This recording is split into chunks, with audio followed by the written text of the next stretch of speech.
أعوذ بالله السميع العلي العظيم من الشيطان اللعين الرجيم بسم الله الرحمن الرحيم الحمد لله الذي هدانا لهذا وما كنا لنهتدي لولا أن هدانا الله لقد جاءت رسل ربنا بالحق الصلاة والسلام على صاحب الدين والإسلام والحل والحرام والركن والمقام والصلاة والصيام والسجود والقيام والشريعة والأحكام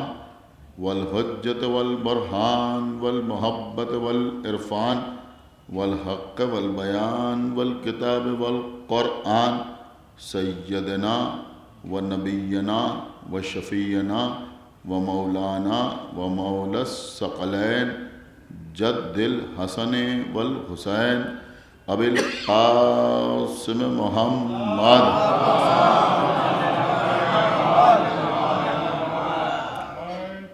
وعلى اہل بیتہ الطیبین الطاہرین المعصومین المظلومین المنتخبین المنتجبین الذین اذهب اللہ عنہم الرجس وطہرہم تطہیرا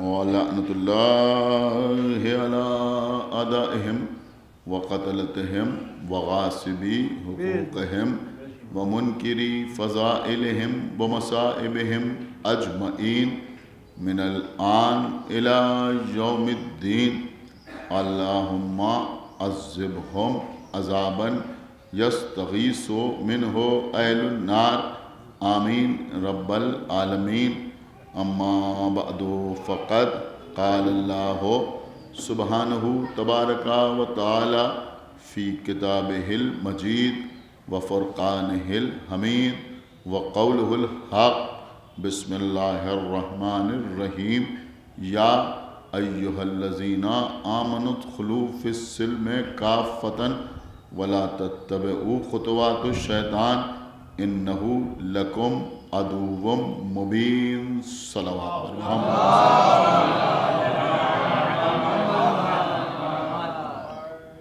حضرات، قرآن کے سب سے بڑے سورہ یعنی سورہ بقرہ میں خالق کائنات ایمان لانے والوں کو یعنی کلمہ شہادتین اپنی زبان پر جاری کرنے والوں کو یہ حکم صادر فرما رہا ہے، ادخلو داخل ہو جاؤ، فی السلم کافتن اسلام میں مکمل طور پر، ولا تتبعوا خطوات الشیطان اور شیطان کی نشانیوں کی پیروی نہ کرو، انہو لکم عدو مبین، اس لیے کہ شیطان تمہارا کھلا ہوا دشمن۔ عزیزو، عام طور پر ہم یہ سمجھتے ہیں، اور صرف ہم سمجھتے نہیں بلکہ یہ ہمارا عقیدہ ہے، اور صرف عقیدہ نہیں ہے بلکہ یہی حقیقت ہے کہ ایمان کی منزل اسلام کے بعد آتی ہے۔ لیکن اس آیت میں خالق کائنات نے ایمان کا تذکرہ پہلے کیا اور ایمان لانے والوں کو اسلام میں مکمل طور پر داخل ہونے کا حکم دیا۔ عزیزو، اس وقت یہ بحث طولانی ہو جائے گی اگر میں آپ کے سامنے عرض کروں کہ قرآن میں جہاں جہاں اللہ نے یا ایھا الذین آمنو کہہ کر کسی گروہ کو مخاطب کیا ہے، تو یہ یا ایھا الذین آمنو کسی گروہ کے کامل الایمان ہونے کا ثبوت نہیں، بلکہ حقیقت یہ ہے کہ جہاں جہاں اللہ نے یا ایھا الذین آمنو کہا ہے، وہاں وہ لوگ، وہ افراد، وہ گروہ مراد ہے کہ جنہوں نے کلمہ پڑھ کر اپنے ایمان کا اظہار کیا، یا یوں کہیں کہ جنہوں نے کلمہ پڑھ کر اپنے ایمان کا دعویٰ کیا۔ تو ایسے دعوی ایمان کرنے والوں سے اللہ کہہ رہا ہے کہ ادخلوا فی السلم، یہاں پر اسلام کے لیے سلم کا لفظ استعمال ہوا۔ دیکھیں عزیزوں، بہت توجہ آپ حضرات کی چاہتا ہوں۔ سلم، سلامتی، سلام، تسلیم، اسلام، ایک صلوات پڑھیں محمد، یہ سب ایک ہی خاندان اور ایک ہی قبیلے کے الفاظ ہیں جن کے معنی میں کافی حد تک یکسانیت پائی جاتی۔ عزیزوں، آج دنیا میں نہ معلوم کتنے افراد ہیں جو مذہب کے خانے میں اپنے کو مسلمان یا مسلم تحریر کرتے ہیں۔ میں اس وقت آپ کے سامنے یہ عرض کرنا چاہتا ہوں، بہت توجہ کے ساتھ سنیے گا آج کی مجلس، کہ جو لوگ اپنے کو مسلمان کہتے ہیں یا مسلم کہتے ہیں، ان سے پوچھئے کہ سب سے پہلے اللہ نے یہ مسلم کا لفظ کس کے لیے استعمال کیا اور کیوں استعمال کیا؟ ایک صلوات پڑھیں اور محمد۔ دیکھیں انشاءاللہ آپ بات کو آج محسوس ضرور کریں گے۔ عام طور پہ آپ مسلمان کسے سمجھتے ہیں؟ کہ جس کے چہرے پر داڑھی ہو وہ مسلمان، جو کرتا پاجامہ پہنے ہوئے ہو وہ مسلمان، جو سر پر گول ٹوپی رکھ لے وہ مسلمان، جو مسجد کی آواز اذان سن کے مسجد کی طرف دوڑے وہ مسلمان۔ آپ غور کر رہے ہیں، جو کلمہ پڑھے وہ مسلمان، جو لا الہ الا اللہ کہے وہ مسلمان، جو محمد رسول اللہ اپنی زبان پر جاری کرے وہ مسلمان۔ لیکن حقیقت میں مسلمان کہتے کسے؟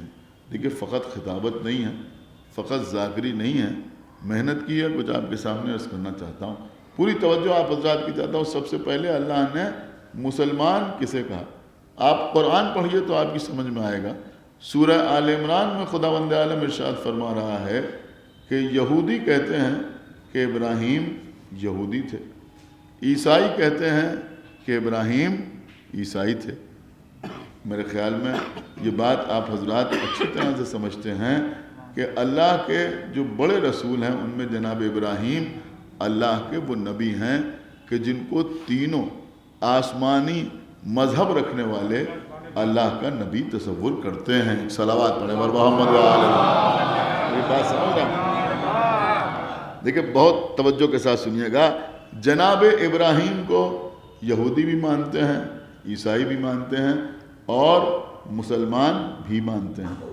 جناب عیسیٰ کو عیسائی مانتے ہیں، مسلمان مانتے ہیں، لیکن یہودی جناب عیسیٰ کو اللہ کا نبی تسلیم نہیں کرتے۔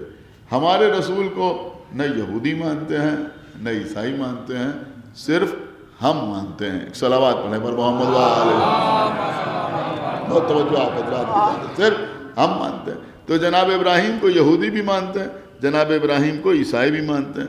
لہذا اللہ کہہ رہا ہے، یہ قرآن ہے، روایت نہیں ہے، اللہ کہہ رہا ہے کہ یہودی کہتے ہیں کہ ابراہیم یہودی تھے، اور عیسائی کہتے ہیں کہ نصارہ کہتے ہیں کہ ابراہیم نصرانی تھے، عیسائی تھے۔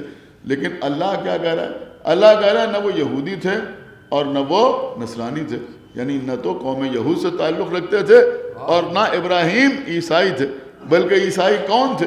دیکھیں پہلی بار یہ لفظ استعمال ہوا، وَلَكِنْ كَانَ حَنِيفًا مُسْلِمًا۔ ایک صلوات پڑھیں پر محمد علیہ۔ توجہ کے ساتھ سنیے گا، اللہ کہہ رہا ہے کہ ابراہیم یہودی یا عیسائی نہیں تھے، بلکہ وہ مسلم حنیف تھے، حنیفاً مسلماً، یعنی حنیف بھی تھے اور مسلمان بھی تھے. ایک صلوات پڑھے پر محمد و آل محمد. تو جناب ابراہیم کے مذہب کے لیے لفظ استعمال ہوا حنیف, بہت توجہ کے ساتھ سنیے گا, اور جناب ابراہیم کے لیے لفظ استعمال ہوا مسلم.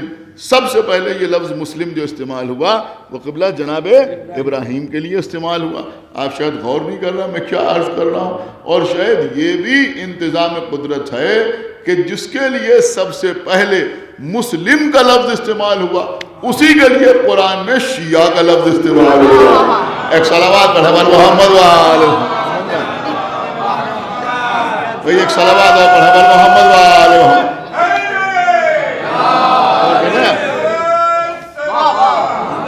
تو ابراہیم کون ہے؟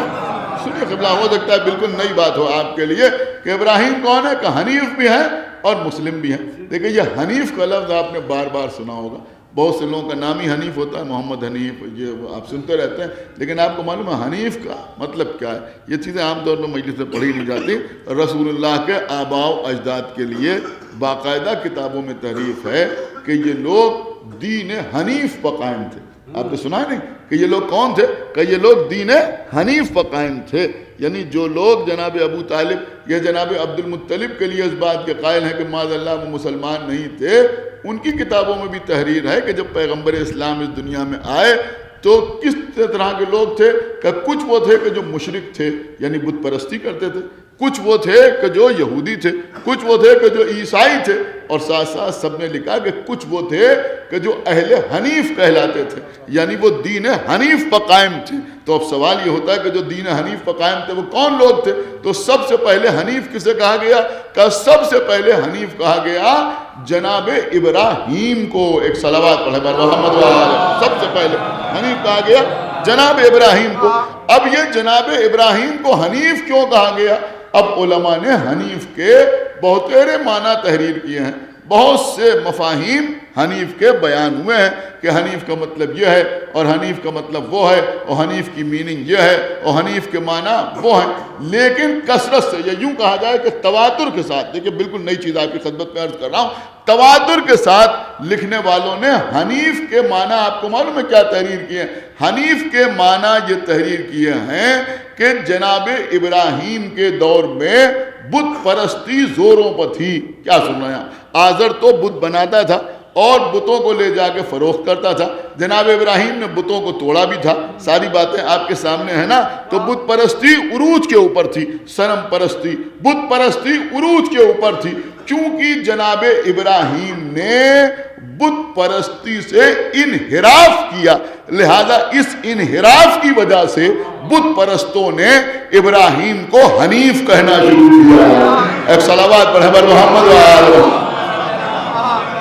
آپ غور نہیں کر رہے میں کیا عرض کر رہا ہوں. اس انحراف کی وجہ سے, یعنی یہ حنیف جو بنا یہ انحراف کی وجہ سے بنا, چونکہ ابراہیم نے بت پرستی سے انحراف کیا, لہذا انہوں نے یعنی بت پرستوں نے تنزن جناب ابراہیم کو حنیف کہا, لیکن انہوں نے تو تنزن کہا, لیکن ابراہیم نے اس کو فخر کے ساتھ قبول کیا. کیا سن رہے ہیں؟ ابراہیم نے فخر کے ساتھ قبول کیا, اور اللہ نے بھی ابراہیم کو حنیف کہا. تو حنیف کا مطلب کیا ہوا؟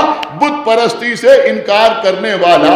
ہو سکتا ہے آپ کی تھوڑی سی خاموشی ٹوٹ جائے اگر میں آپ کے سامنے عرض کروں کہ جس طرح سے بت پرستی سے انکار کی وجہ سے ابراہیم کو حنیف کہا گیا, ایسے ہی سقیفہ سے انکار کی وجہ سے ہمیں رافضی کہا گیا. ایک صلوات پڑھے محمد. ایک صلوات پڑھے محمد وآل محمد.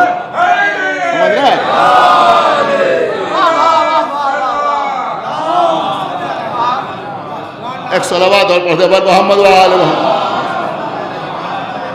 آئیے ساجد بھائی ادھر آئیے. ایک صلوات اور پڑھے محمد وآل محمد.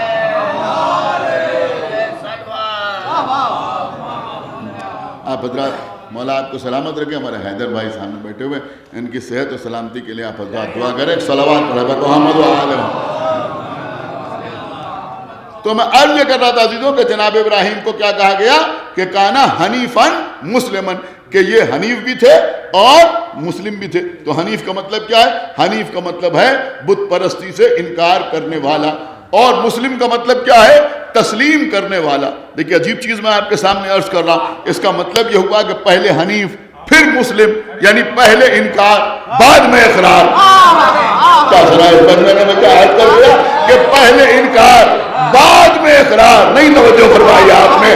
پہلے انکار بعد میں اقرار. پہلے حنیف پھر مسلم. حنیف کیوں ہوئے؟ کہ بتوں سے انکار کیا.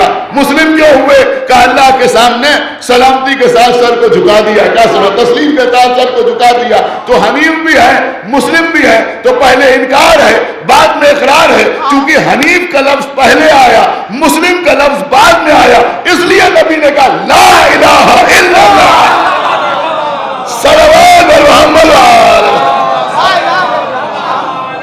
صلوات محمد لا الہ الا اللہ. تو پہلے انکار بعد میں اقرار. یا میں جملہ بدل کے آپ کے سامنے عرض کر دوں کہ پہلے تبرا پھر تولا. ایک صلوات محمد حنیفا مسلما. اور کیا آپ نے حنیفا مسلم. دیکھیں آج کے زمانے میں یہ چیز لوگوں کو بتانے والی ہے کہ حنیف کا مطلب کیا ہوا. کہ حنیف کا مطلب ہوا انکار کرنے والا. تو یہ اہل حنیف کون لوگ تھے؟ کہ یہ رسول اللہ کے آباء و اجداد تھے کہ جو اہل حنیف کہلائے. تو اب یہ لفظ کیوں رائج رہا؟ کیوں رائج رہا؟ کیا سن رہے ہیں آپ؟ کیوں رائج رہا؟ یہ جناب ہاشم، یہ جناب مطلب، یہ جناب اسد، بہت توجہ آپ حضرات، یہ جناب ابو طالب، یہ جناب عبداللہ، اس خاندان کو لوگ اہل حنیف کیوں کہتے رہے؟ کیوں کہتے رہے؟ اس کا مطلب یہ ہوا کہ ان کو لوگ اہل حنیف اس لیے کہتے رہے کہ وہ بت پرستی کرتے تھے لیکن یہ اس سے انحراف کرتے تھے، لہذا لوگ ان کو اہل حنیف کہتے تھے. اب سنیے حنیف آپ کی سمجھ میں آ گیا. اب مسلم کا مطلب کیا ہے؟ ابراہیم کو مسلم کیوں کہا گیا؟ ابراہیم کو مسلم اس لیے نہیں کہا گیا کہ وہ لا الہ الا اللہ کہہ رہے ہیں. ابراہیم کو مسلم اس لیے نہیں کہا گیا کہ وہ مسلمانوں کی طرح کلمہ پڑھ رہے ہیں جیسے آج کے مسلمان کلمہ پڑھتے ہیں. بہت توجہ. پھر مسلم کا مطلب کیا ہے؟ مسلم کا مفہوم کیا ہے؟ اس سے پہلے کسی کو اللہ نے مسلم کیوں نہیں کہا؟ ابراہیم کو مسلم کیوں کہا گیا؟ بہت توجہ آپ حضرات کی. آج تو مسلم کا مطلب ہی عجیب و غریب ہو گیا. ایک صلوات پڑھے محمد وآل محمد. سمجھنا مسلم لفظ کے ساتھ کیا کیا استعمال ہونے لگا. میں نے کہا مسلم آتنکواد اور مسلم دہشت گردی. ایک صلوات پڑھے محمد وآل محمد. غور کر رہے ہیں؟ مسلم دہشت گردی اور مسلم آتنکواد. تو مسلمانوں کو یا اسلام کو دہشت گردی سے جوڑا جانے لگا. حالانکہ اس کا بھی ایک سبب ہے کہ جب دہشت گردوں کو اسلام کا آئیڈیل بنایا. ایک صلوات پڑھے محمد. بات کہاں جائے گی؟ غور کریں جو میں عرض کر رہا ہوں. لیکن حقیقت میں مسلم کا مطلب کیا ہے؟ مسلم کا لفظ بنا ہے تسلیم سے. مسلم کا لفظ بنا ہے تسلیم سے. یہ میں نہیں کہہ رہا ہوں بلکہ بڑے بڑے علماء نے، مظہر صاحب سنیے گا، بڑے بڑے علماء نے تحریر کیا ہے کہ جناب ابراہیم کو مسلم اس لیے کہا گیا کہ جب ابراہیم نے خواب دیکھا کہ وہ اپنے بیٹے کو ذبح کر رہے ہیں. سمجھ رہے ہیں آپ؟ جب خواب دیکھا کہ اپنے بیٹے کو ذبح کر رہے ہیں تو جب قربانی کا مسئلہ سامنے آیا تو ابراہیم منزل تسلیم میں نظر آئے. صلوات محمد وآلہ. صلوات محمد وآلہ. نہیں غور کیا آپ نے؟ بچہ عرض کر گیا. اس کا مطلب یہ ہوا کہ اسلام کی بنیاد قربانی ہے. ایک صلوات محمد وآلہ. قربانی ہے. جب جناب ابراہیم نے خواب میں دیکھا، کیا خواب دیکھا؟ کہ ابراہیم نے خواب دیکھا کہ بیٹے کو ذبح کر رہے ہیں. بیٹے کو ذبح کرنا. ایک دن خواب میں دیکھا، دوسرے دن خواب میں دیکھا، تیسرے دن خواب میں دیکھا. تو بیٹے سے کہا بیٹا میں نے ایسا ایسا خواب میں دیکھا. بیٹے نے کہا بابا آپ کو اللہ کا جو حکم ہوا ہے آپ اس پہ عمل کیجئے. دیکھیے ٹھاٹ سے لوگ پڑھتے ہیں، آپ سنتے ہیں. آپ مجھے ایک بات بتائیے، سوچ سمجھ کے مجھے بتائیے گا کہ کیا جناب ابراہیم کے پاس کبھی جبریل امین نہیں آئے؟ آئے یا نہیں آئے؟ بولیے بھائی آئے یا نہیں آئے؟ ان کا کیوں نہیں آئے؟ سب انبیاء کے پاس آئے تو ان کے پاس بھی آئے.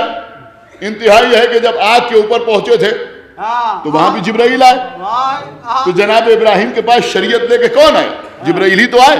حلال و حرام کے مسائل لے کے جبرائیل آئے یا نہیں آئے؟ عبادت کا طریقہ سکھانے کے لیے جبرائیل آئے یا نہیں آئے؟ تو جب ساری باتیں سکھانے کے لیے جبرائیل آئے تو یہ حکم قربانی دینے کے لیے جبرائیل کیوں نہیں آئے؟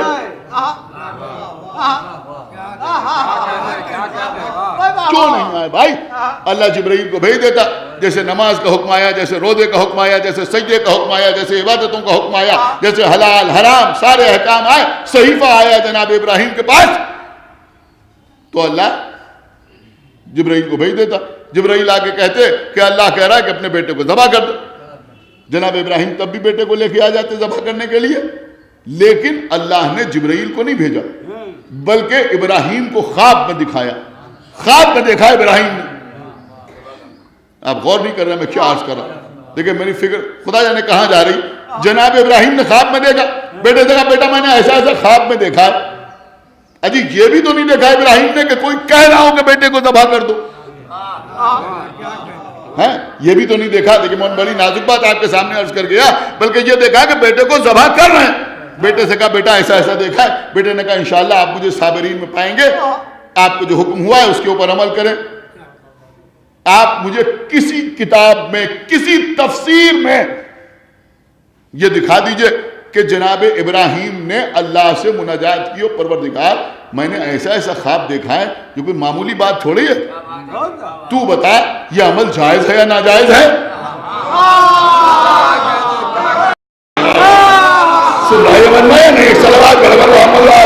پروردگار تو بتا کہ یہ عمل جائز ہے یا ناجائز ہے، حلال ہے یا حرام ہے؟ اس سے پہلے تو کسی نبی نے اپنے بیٹے کو ذبح کیا نہیں، میں نے تو خواب میں دیکھا ہے، اب خالی خواب کے اوپر کیسے عمل کر لوں؟ اچھا اگر ابراہیم نے اللہ سے نہیں پوچھا تو جناب ابراہیم کا صحیفہ بھی ہے؟ آپ نماز عیدین میں جو سورہ پڑھتے ہو اس پہ صحف ابراہیم کا ذکر ہے یا نہیں ہے؟ کہ ابراہیم کو اللہ نے صحیفہ بھی عطا کیا تھا، یعنی وہ کتابیں الگ ہیں، صحیفے بھی بہت سے انبیاء پہ نازل ہوئے، تو جناب ابراہیم کے پاس کتاب بھی ہے، صحیفہ بھی ہے، اسی صحیفے میں ڈھونڈتے۔ کسی کتاب میں آپ نے دیکھا کہ ابراہیم نے فوراً صحیفہ کھول کے دیکھا کہ کسی اس کی آیت سے کوئی استدلال ہو رہا ہے؟ کیا کر رہے ہیں؟ سن رہے ہیں آپ نے نہیں سن رہے؟ اس قربانی کے لیے کوئی استنباط کیا ابراہیم نے؟ کوئی کوشش کی؟ کہیں سے کوئی فتویٰ منگایا؟ کچھ نہیں کیا، خالی خواب دیکھا۔ ابراہیم بیٹے کو ذبح کرنے کے لیے آ گئے۔ کیوں آ گئے؟ کس لیے آ گئے؟ اور اللہ نے بھی جبرائیل کے ذریعے حکم نہیں دیا؟ ہو سکتا ہے اللہ جواب دے کہ تم سمجھے نہیں، نماز کا حکم الگ ہے، روزے کا حکم الگ ہے، یہاں مسئلہ تھا امتحان کا، کیونکہ امتحان کا مسئلہ تھا لہذا امتحان کے لیے شریعت کے حوالے سے حکم نہیں دیا گیا بلکہ میدان محبت میں بلایا گیا۔ کہاں بلایا گیا؟ میدان محبت میں بلایا گیا۔ اب جو لوگ آگے ہم سے کہتے ہیں کہ صاحب جس طرح سے قرآن میں نماز کا حکم دیا گیا، روزے کا حکم دیا گیا، حج کا حکم دیا گیا، زکوٰۃ کا حکم دیا گیا، ایسے ہی اللہ نے ماتم کرنے کا حکم کیوں نہیں دیا، عزاداری کرنے کا حکم کیوں نہیں دیا؟ ارے بھیا اگر حکم ہی دے دیا جاتا تو پھر امتحان کیسے ہوتا؟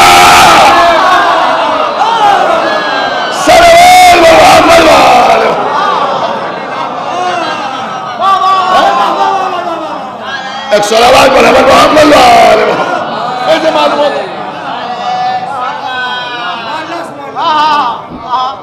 لیکن نہایت احمد قسم کے لوگ جو یہ کہتے ہیں ان کے ساتھ دیکھیں عجیب و غریب مسئلہ ہو گیا کہ ذرا سی باتوں میں کچھ جملوں میں بڑی احتیاط کی ضرورت ہے۔ ذرا سی کوئی بات کہ امام حسین نے یہ تھوڑی کہا کہ یہ کر لو، امام زین العابدین علیہ السلام نے تھوڑی کہا کہ تعزیہ رکھو، میں نے تھوڑی کہا کہ علم اٹھاؤ۔ یہ کوئی بات ہوئی بھائی؟ 2008 میں ہمارے والد کا انتقال ہوا، 2005 میں ہماری والدہ کا انتقال ہوا۔ اس میں بیٹھے ہوئے اکثر حضرات کو ہیں کہ جو میت میں بھی شریک ہوئے، سیوم کی مجلس میں بھی آئے، 40ویں کی مجلس میں بھی آئے۔ میں ان سارے حضرات سے پوچھ رہا ہوں، قسم دے کے آپ کو پوچھ رہا ہوں، کسی ایک شخص سے میں نے کہا کہ میری والدہ مر گئی ہے مجھے تعزیت دینے کے لیے آئیے؟ اچھی بات ہے بھائی، ایک صلوات پر حضرت محمد صلی اللہ علیہ وسلم۔ آپ مجھے بتائیے کسی سے ہم نے کہا کہ بھیا ہمارے ابا مر گئے ذرا ہمیں پرسہ دے دیجئے؟ میں کہا بھائی ہم کیوں کہیں گے ہمیں پرسہ دے دیجئے، ہم کیوں کہیں گے ہمیں تعزیت دے دیجئے؟ آپ کون نہیں کہہ رہے، میں کیا عرض کر رہا ہوں بھائی، ہمارے والد کا انتقال ہو گیا، جہاں جہاں ابتلا جائے گی جسے محبت ہوگی وہ خود پرسہ دینے کے لیے آئے گا۔ ایک صلوات پڑھے محمد وآل بھیا یہ پرسا یہ تاج ایک صلوات پڑھے محمد وآل یہ مسائل الگ ہے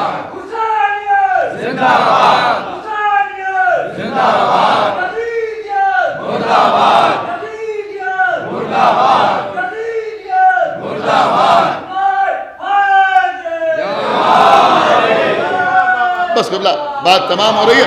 تو ابراہیم اسماعیل کو لے کے آئے اور جب لے کے آئے تو آپ جانتے ہیں کہ جناب اسماعیل نے کہا کہ بابا جب آپ ذبح کریں گے میں تڑپوں گا آپ کو تکلیف ہوگی آپ رسی کے ذریعے میرے ہاتھ پیر باندھ دیں. سنا ہے نا آپ نے میں نے ہاتھ پیر باندھ دیے. کہا بابا آنکھوں پہ پٹی باندھ دیجیے. آنکھوں پہ پٹی باندھ دی. ابراہیم نے بیٹے کی گردن پہ چھری رکھی. کیا کر رہے ہیں؟ بیٹا اپنا خون ہوتا ہے خون کا امتحان دے رہے ہیں. اب اس سے اچھا جملہ ہمارے پاس نہیں. ابراہیم خون کا امتحان دے رہے بیٹے کو ذبح کرنے کے لیے آئے ابراہیم لیکن پہلے ہی منزل پر اللہ نے گارنٹی لے لی. کیا ہوا کہ یہ خون کا امتحان دینے کے لیے آئے. اللہ نے دمبا بھیج دیا. دمبا ذبح ہو گیا. اسماعیل بچ گئے. اللہ نے بتایا کہ اگر خون کا امتحان دو گے تو جان بچانا میری ذمہ داری ہے. صلوات محمد وآل جان بچانا ایک صلوات اور پڑھے محمد وآل میری ذمہ داری. ایک صلوات اور پڑھے محمد وآل.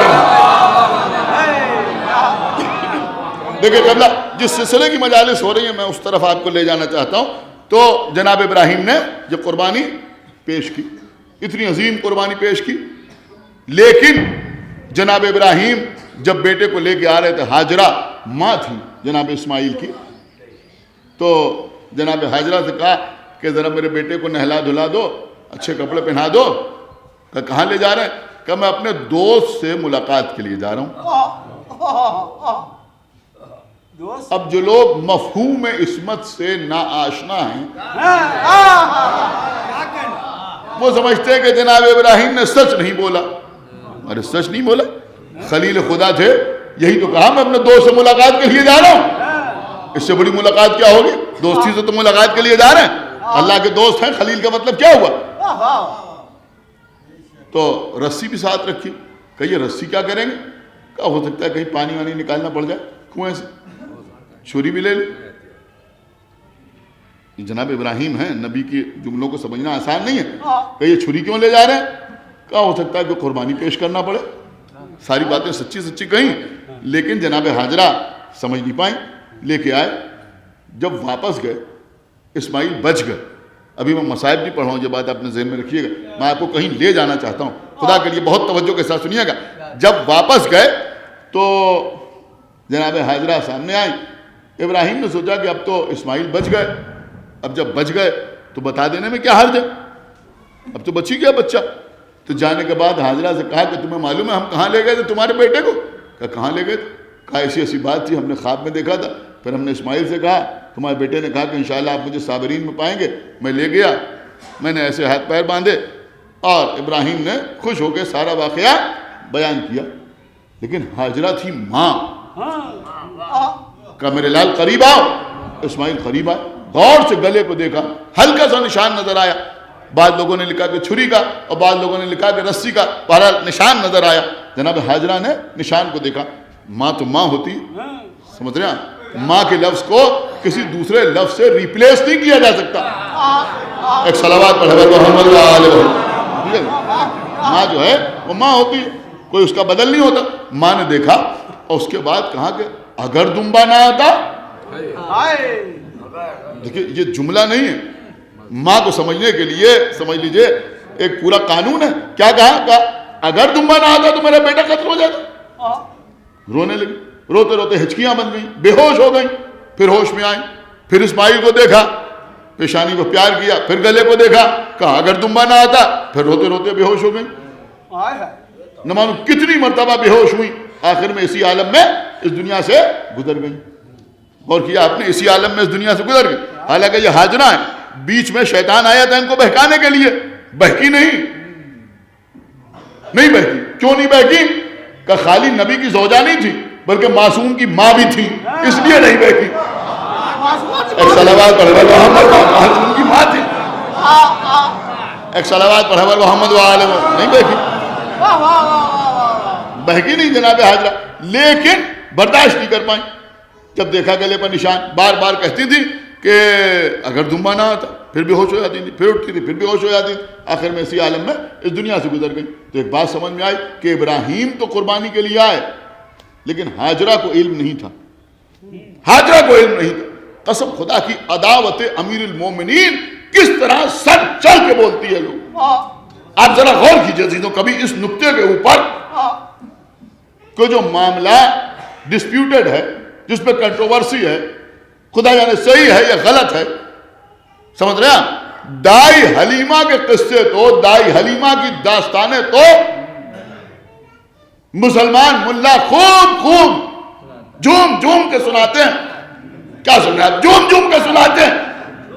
آپ غور نہیں کر رہے میں کیا عرض کر رہا ہوں. شیب ابی طالب میں سنیے, شیب ابی طالب میں 3 سال تک مسلسل یعنی 1000 راتیں ایسی گزری کہ جب جناب ابو طالب نے اپنے بیٹوں کو محمد کے بستر پر لٹایا, کیا سنا, اور محمد کو اپنے بیٹوں کے بستر پر لٹایا. کیوں لٹایا؟ محمد کے بستر پر کیوں لٹایا؟ کہ اگر کوئی قتل کرنے کے لیے آئے تو میرا بیٹا قتل ہو جائے, اللہ کا رسول بن جائے. کبھی طالب سوئے قربانی کے لیے, کبھی جعفر سوئے قربانی کے لیے, کبھی عقیل سوئے قربانی کے لیے, کبھی علی سوئے قربانی کے لیے. میں کچھ جملہ عرض کر رہا ہوں, یہ ابو طالب کا کوئی معمولی احسان نہیں ہے, لیکن میں ابو طالب کی بات نہیں کر رہا ہوں. میں عرض یہ کر رہا ہوں کہ ابراہیم نے قربانی تو دی, لیکن ابراہیم کی قربانی میں ہاجرہ کی رضا شامل نہیں تھی, لیکن ابو طالب کی 1000 مرتبہ کی قربانی میں فاطمہ بنت اسد برابر کی شریک.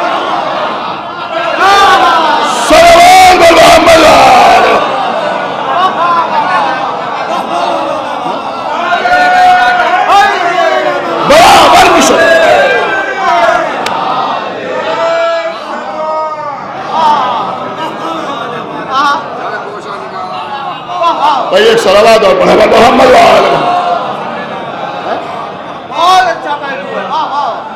ایک صلوات اور پڑھا محمد برابر کی شریک ہے نہیں. اسی شیب ابی طالب میں جناب فاطمہ بنت اسد بھی ہے. ایک بار بھی فاطمہ بنت اسد نے جناب ابو طالب سے نہیں کہا, ان کے سامنے یہ کام ہوتا رہا. 4 بیٹے, ایک بیٹا نہیں 4 بیٹے, آج یہ کل وہ پرسوں وہ پھر وہ, اور جناب فاطمہ بنت اسد راضی برضا ہیں. ایسے ہی تھوڑی ہیں. جب جناب عبد المطلب کا آخری وقت آیا اور جناب عبد المطلب نے اپنے بیٹوں کو بلایا, اور بلانے کے بعد پیغمبر اسلام سے کہا کہ ان بیٹوں میں میرے بعد تم جس کے ساتھ چاہو اس کے ساتھ رہو. تو مصطفیٰ نے کیا سن رہے ہیں, ابو طالب کو چنا. مصطفیٰ کہتے ہیں یہ چنے ہوئے کو, تو ابو طالب کون ہے کہ یہ مصطفیٰ ہے. مصطفیٰ ایک صلوات پر حضرت محمد مصطفیٰ کے مصطفیٰ, ایک صلوات اور پر حضرت محمد وآل چنا جناب ابو طالب کو. سنیے قبلہ, عام طور پہ آپ نہیں سنتے یہ ساری باتیں. جناب ابو طالب پیغمبر کو لے کر, آپ جانتے ہیں میں کوئی بات اپنی طرف سے نہیں پڑھتا, دیکھا ہے تو پڑھ رہا ہوں, لے کے گئے اور جناب فاطمہ بنت اسد سے کہا کہ یہ میرے یتیم بھائی کی نشانی ہے. اس کے بعد دوسرا جملہ یہ تھا کہ یہ میری جان ہے, میری زندگی ہے, یہ ہمارے خاندان کا شرف ہے, یہ ہمارے خاندان کا شرف ہے. میں کیا عرض کر رہا ہوں, سنیے عزیزوں, زوجہ و شوہر ہوتے ہیں ایک دوسرے کے کفو, آدمی برابر والے سے بات کرتا ہے, پوری توجہ آپ آزاد کی چاہتا ہوں, یہ ہمارے خاندان کا شرف ہے. اس کے بعد آپ کو معلوم ہے کیا کہا فاطمہ بنت اسد سے کہ یہ اللہ کا نبی ہے, یہ اللہ کا نبی ہے. ارے کا مخلوق, تم کہہ رہا ابو طالب نے کلمہ نہیں پڑھا, تمہاری اوقات کیا, ابو طالب تمہارے سامنے آ کے کلمہ پڑھیں گے؟ ارے جو کفو ہے اس کے سامنے بول رہا ہے. ایک صلوات پر محمد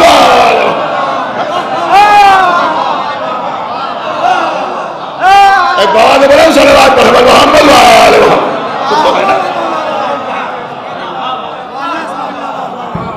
بنت اسد کفو ہیں. کیا کریں؟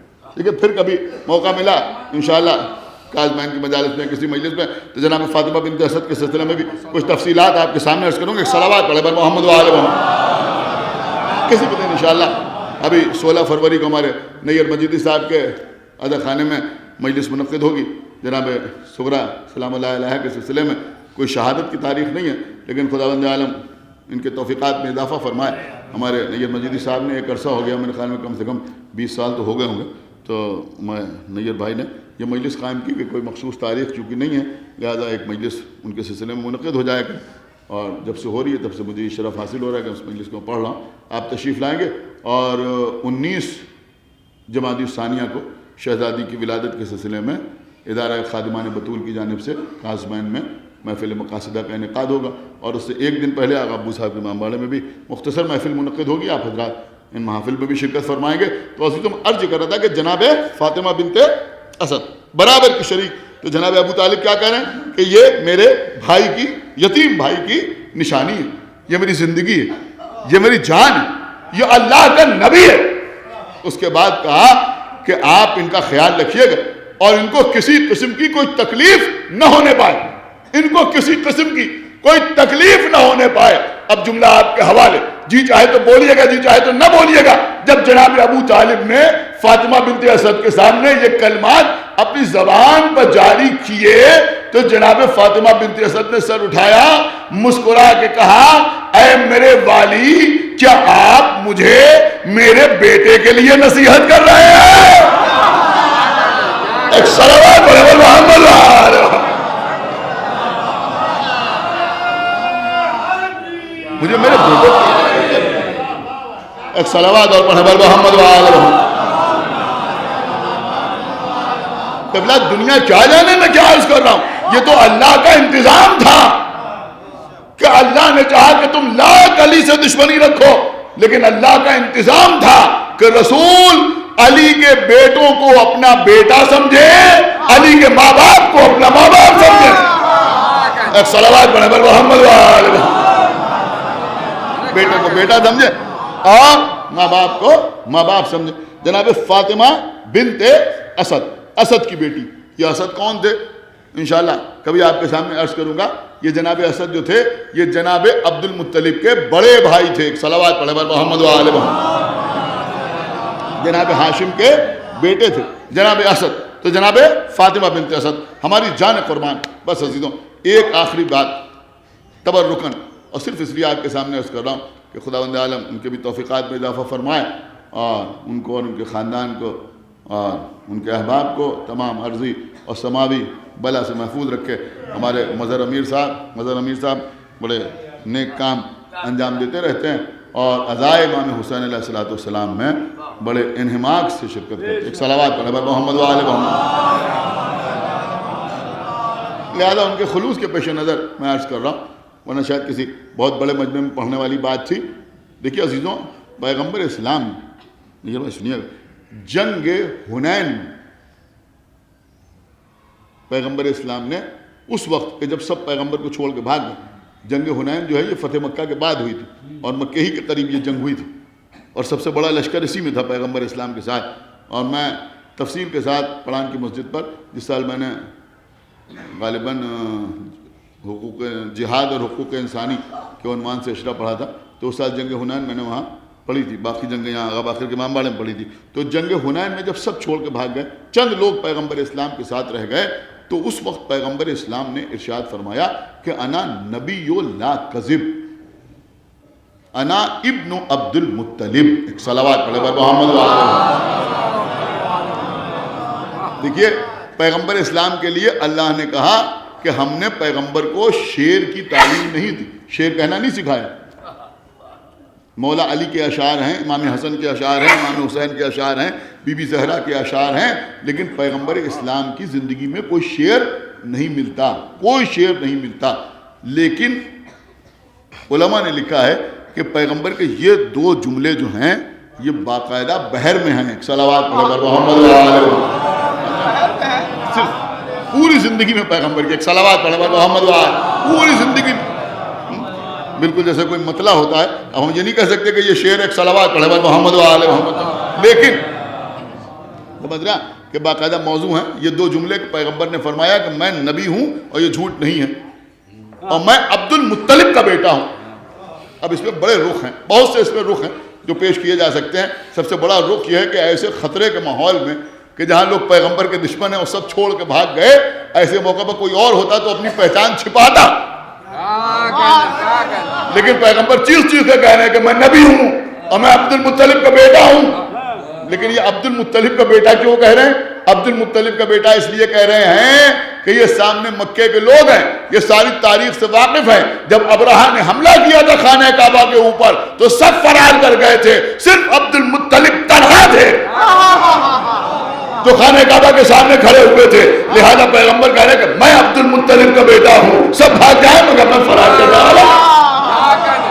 ایک صلوات پڑھے محمد و آل محمد. ایک صلوات اور پڑھتے پر محمد و آل محمد.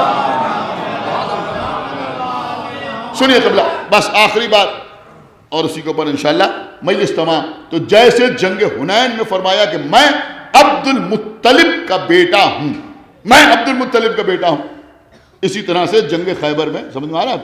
ایک صلوات پڑھے پر محمد و آل محمد. جنگ خیبر میں پیغمبر اسلام نے جنگ خیبر میں، یہ جنگ حنین کا واقعہ ہے. اب سنیے جنگ خیبر، یہ جملہ شاید آپ نے کبھی نہ سنا.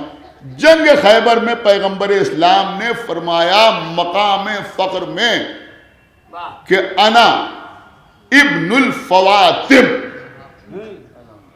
انا ابن الفواتم. کیا مطلب ہوا؟ کہ میں فاطماؤں کا بیٹا ہوں. ایک صلوات پڑھے پر محمد و آل محمد. ہائے ہائے نہیں عزیزوں، آپ سے یہ امید نہیں تھی، اتنا سمجھدار مجمع میرے سامنے بیٹھا ہوا ہے، اتنے کم رسپانس کی آپ سے کوئی امید نہیں تھی. کیا فرمایا؟ کہ میں فاطماؤں کا بیٹا ہوں. اس کا مطلب یہ ہوا کہ خیبر کی جنگ ہی کچھ ایسی تھی کہ جہاں ماؤں کو فخر کیا جا رہا تھا. نبی کہہ رہے تھے میں فاطماؤں کا بیٹا ہوں، علی کہہ رہے تھے میری ماں نے میرا نام ہے.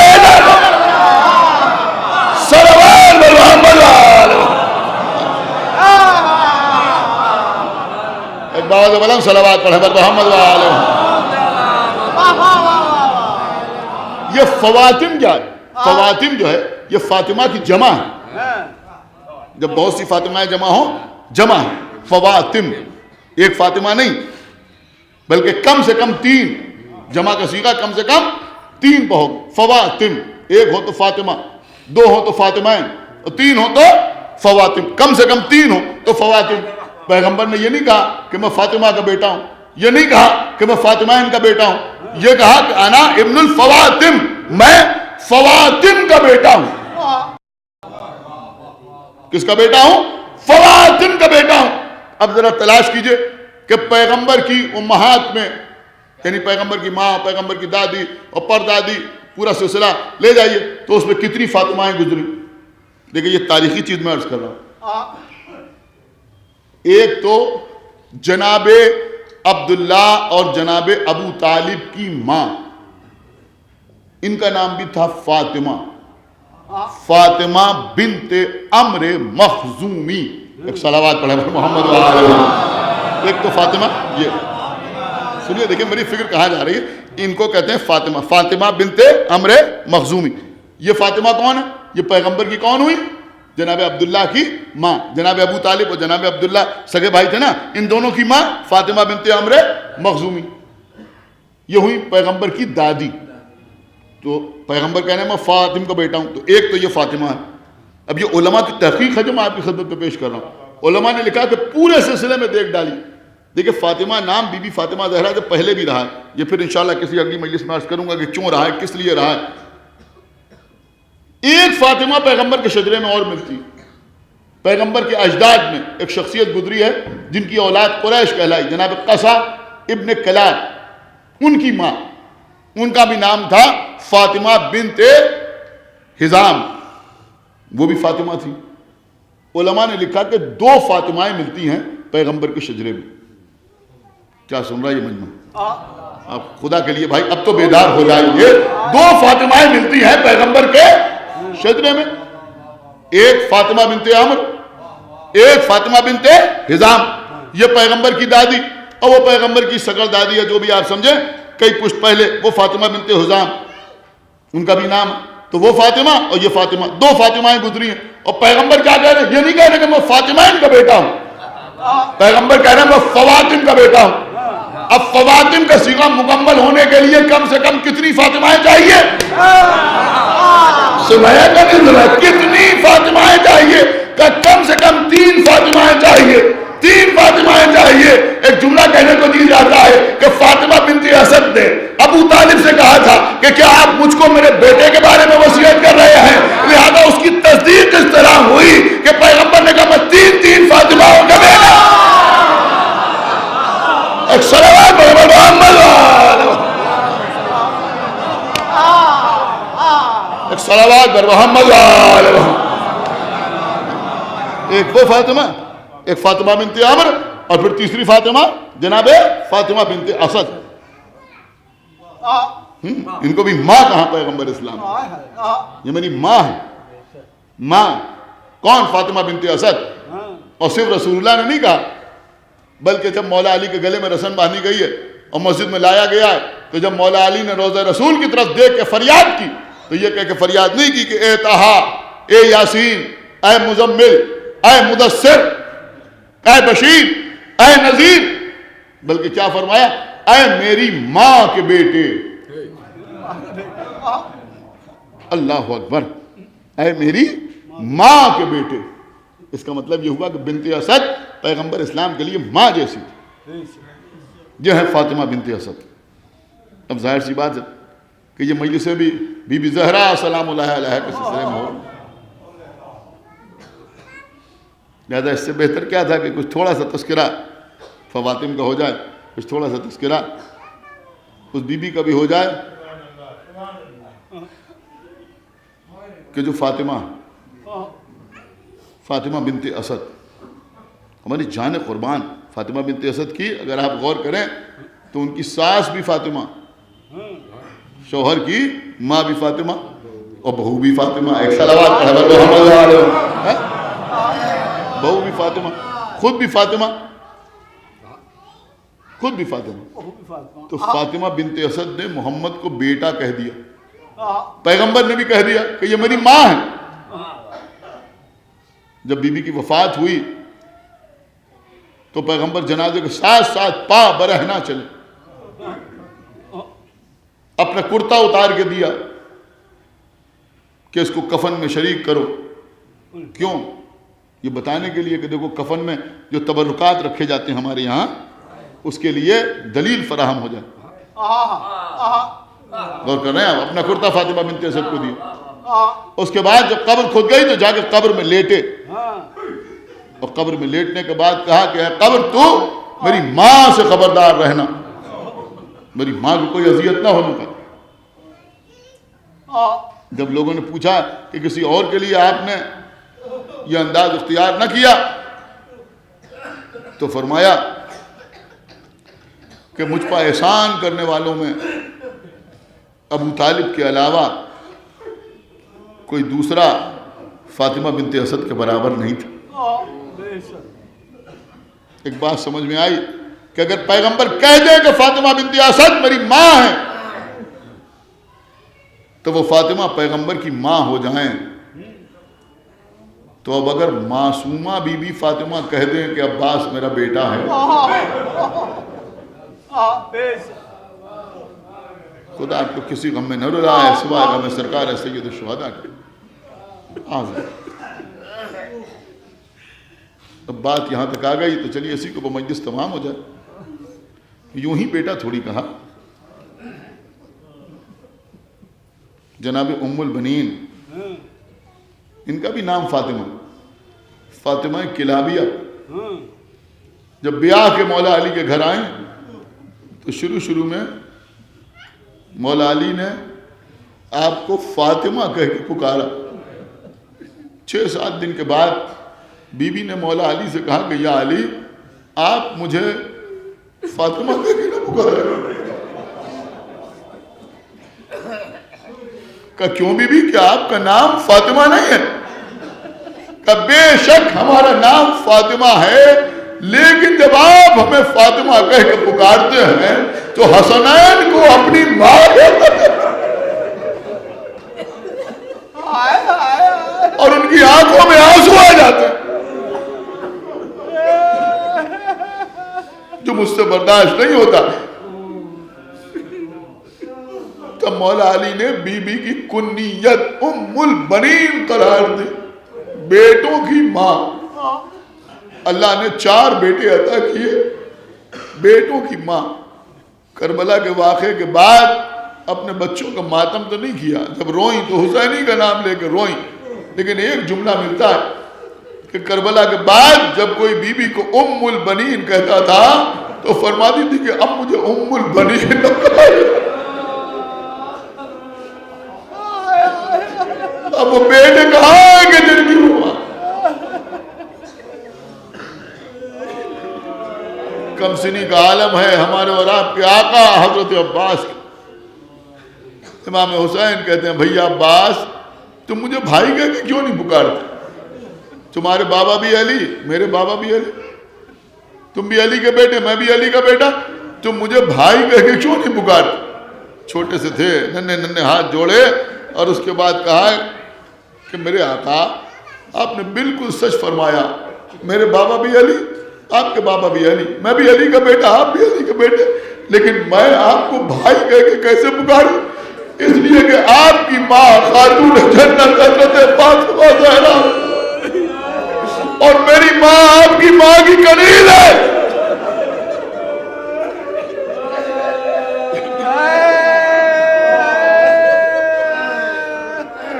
یہ قربانیاں زندگی بھر امام حسین کو آقا کہہ کے مخاطب کیا، کبھی بھائی کہہ کے مخاطب نہ کیا۔ عزیزوں میں سمجھتا ہوں کہ چونکہ سرکار کا لقب ہے باب الحوائج باب المراد، اور عزیزوں باب کا افتتاح بھی ہوتا ہے، شاید کربلا کے میدان میں افتتاح اس انداز سے ہوا کہ خود حسین ابن علی نے اپنی خواہش عباس کے سامنے ظاہر کی، بھیا عباس تم نے مجھے کبھی بھائی کہہ کے نہیں پکارا، ایک بار مجھے بھائی کہہ کے پکار لو۔ جب حسین نے حکم دیا تو آخر وقت فرمایا بھیا حسین خدا حافظ۔ بس عزیزوں مجلس تمام، عزیزوں 2 منٹ کے اندر مجلس تمام ہو رہی ہے۔ ایک ذاکر تھے، بڑے مشہور تھے مصائب پڑھنے کے لیے، خوب مصائب پڑھتے تھے۔ ایک دن سو رہے تھے، خواب میں دیکھا کہ بی بی زہرا سیاہ چادر اوڑھے ہوئے تشریف لائی اور ان سے کہہ رہی ہیں کہ ذاکر سید تھے، بی بی زہرا فرمانی ہے ذاکر تو میرے بیٹے کی مصیبت نہیں بیان کر رہا۔ میں نے کہا بی بی میں آقا حسین کے مصائب خوب پڑھتا ہوں، کہ میں حسین کی نہیں عباس کی بات کر رہا ہوں، میں اپنے بیٹے عباس کی بات کر رہی ہوں۔ کہا بی بی میں عباس کی مصائب بھی خوب پڑھتا ہوں۔ کہ کیا پڑھتا ہے؟ کبھی بھی میں پڑھتا ہوں کہ عباس کا داہنا ہاتھ قلم ہوا۔ اور کیا پڑھتا ہے؟ کہ میں پڑھتا ہوں کہ عباس کا بایاں ہاتھ قلم ہوا۔ اور کیا پڑھتا ہے؟ کہ میں پڑھتا ہوں کہ عباس کی آنکھ میں تیر بوست ہوا۔ اور کیا پڑھتا ہے؟ کبھی بھی میں پڑھتا ہوں کہ عباس کا چہرہ تیروں سے چھپ گیا۔ اور کیا پڑھتا ہے؟ کہ میں پڑھتا ہوں کہ عباس کے سینے پر تیر لگا۔ اور کیا پڑھتا ہے؟ کہ میں پڑھتا ہوں کہ عباس کے سر پر گل لگا۔ ایک مرتبہ بی بی نے طرف میں کہا کہ تو اصل مصیبت تو بیان ہی نہیں کرتا، ارے یہ کیوں نہیں پڑھتا کہ جب بھی کوئی گھوڑے سے زمین پر گرتا تھا تو اپنے ہاتھوں کا سہارا لیتا تھا، لیکن جب میرا گھوڑے سے زمین میں آیا تو بازو قلم ہو چکے تھے۔ ارے میں جنت سے آ گئی، اپنی آواز پھیلا دی، آیا میرے لال، یہ بات ذرا